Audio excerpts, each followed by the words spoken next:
What's up, YouTube? This is your boy Nick here, and today I'll be doing another edition of This Week in WWE. So this week, in my opinion, is probably one of the most extreme weeks in WWE, and I emphasize extreme, considering the fact that Monday Night Raw is on the road to Extreme Rules. And of course, for Extreme Rules, we got a lot of awesome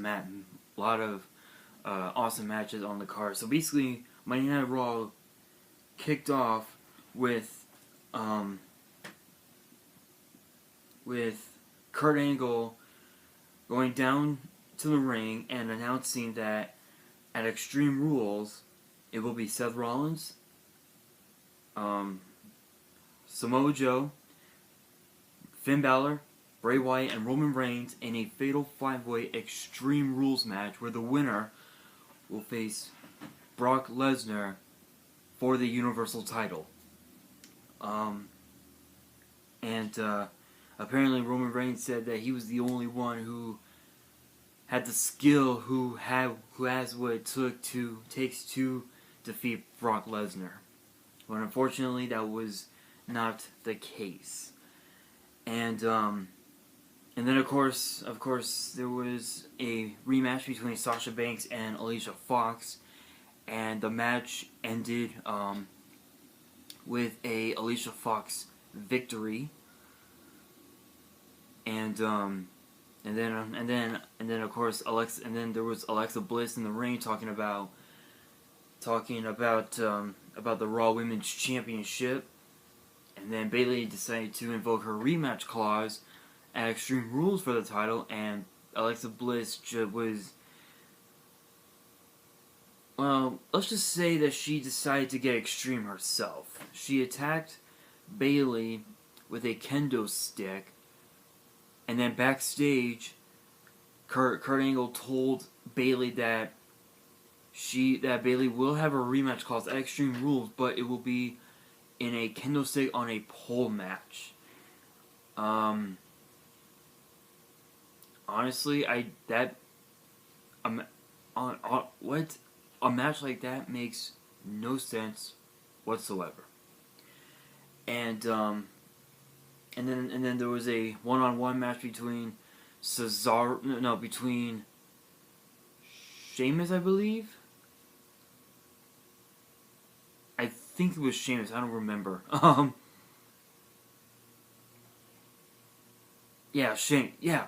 Sheamus and Jeff Hardy, one half of the Raw Tag Team Champions. And the match ended with a Jeff Hardy victory. And then there was supposed to be a tag team match between Gallows and Anderson and the Golden Truth.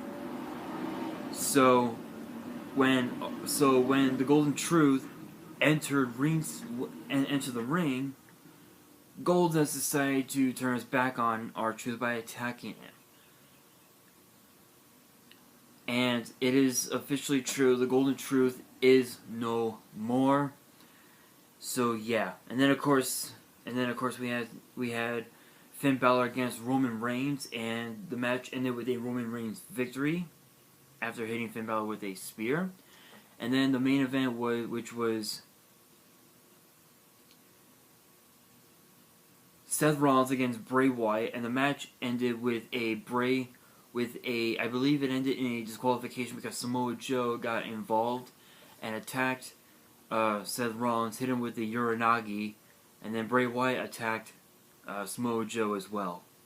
And then of course prior to that we had the Intercontinental title on the line as Dean Ambrose defended the title against The Miz, and The Miz was going to hit Dean Ambrose with a low blow, but instead Dean Ambrose kicked him below instead.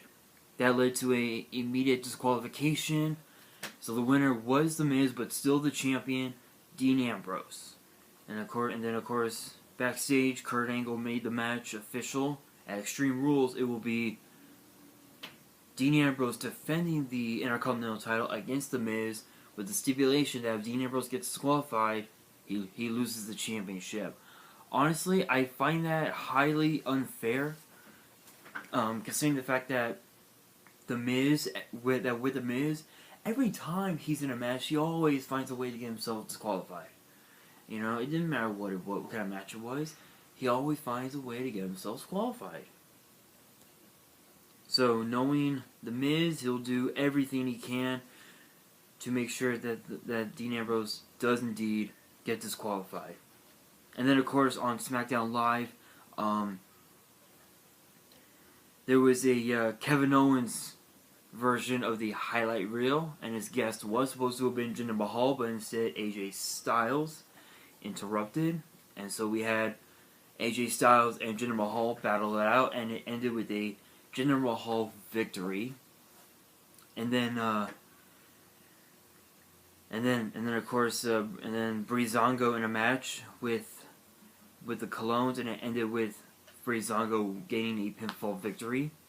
And then there was the contract signing for the 6-woman tag team match, which will take place this Sunday at BackLash between Naomi, Becky Lynch, and Charlotte Flair, and the Welcoming Committee. And of course, Naomi took on Carmella, and James Ellsworth and the rest of the Welcoming Committee was banned from ringside because they got involved in the match for some stupid reason. But even though the Welcoming Committee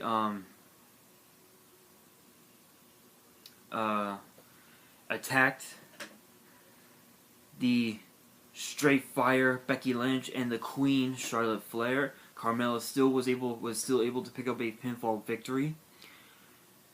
And then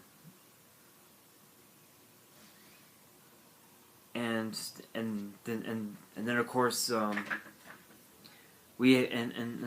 we found out on WWE's official Facebook page that the Perfect 10 Ty Dillinger will be going one-on-one with Aiden English as part of the BackLash kickoff show. And then of course we found out that Sami Zayn will battle Baron Corbin as well. So a lot of and speaking of Baron Corbin, of course, the main event from SmackDown Live was the Lone Wolf taking on the Viper, Randy Orton, the WWE champion.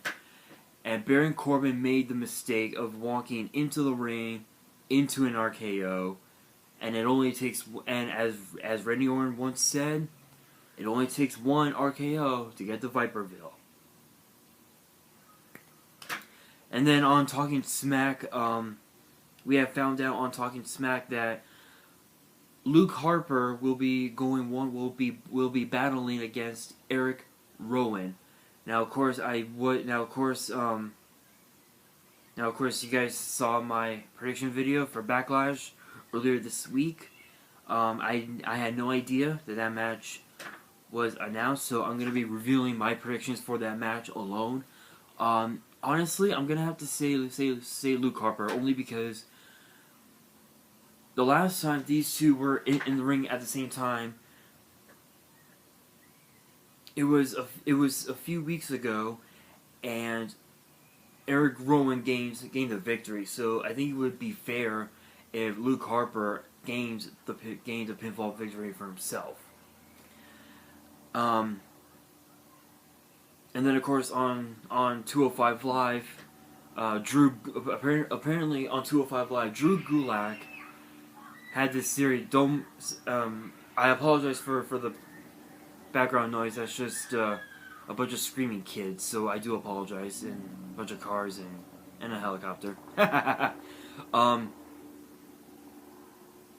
Apparently on 205 Live, Drew Gulak for weeks now had this theory that there shouldn't be any high flying going on in the ring, and so he decided to attack Mustafa Ali.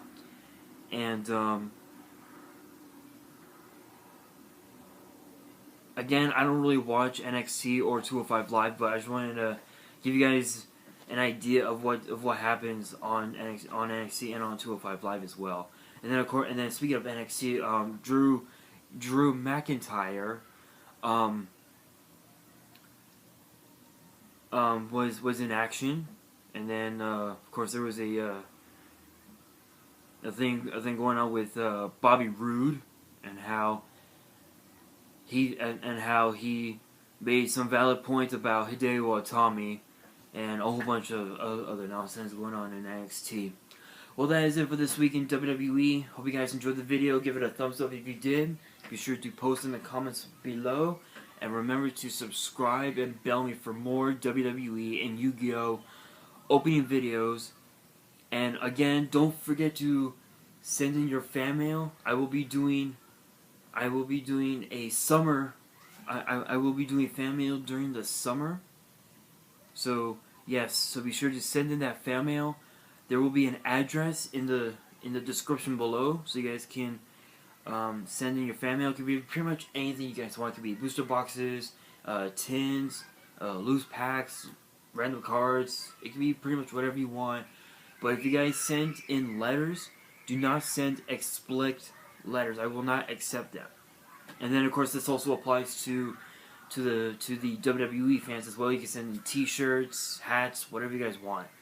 Again, no explict letters, and also don't forget the summer giveaway will start on June 1st and will end on August 31st. If you guys want to know the rules, it will be the rules of the summer giveaway and the fan mail that I'll also be doing. Will be in the Legendary Collection 4 Joey's World opening that I did a while back. I believe last week or something like that, so if you guys want to check that out, you are more than welcome to. And on that, this is Boy Nick here, signing out.